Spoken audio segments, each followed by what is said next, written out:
பெருமாளை கோவிந்தா என்று ஏன் அழைக்கிறார்கள் தெரியுமா?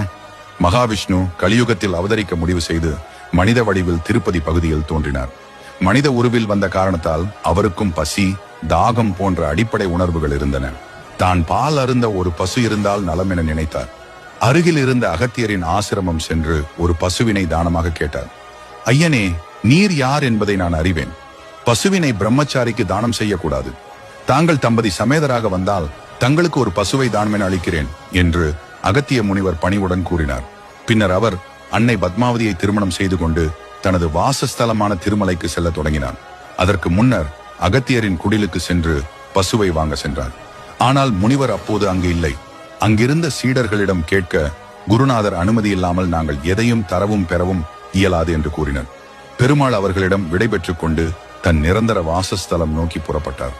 சற்று நேரத்தில் அங்கு வந்த அகஸ்தியர் நடந்தவற்றை கேள்விப்பட்டு வருத்தமுற்றார்.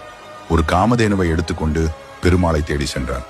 சிறிது தூரத்தில் பெருமாள் நடந்து செல்வதை அகத்தியர் பார்த்து அவரை நோக்கி குரல் கொடுத்தார்.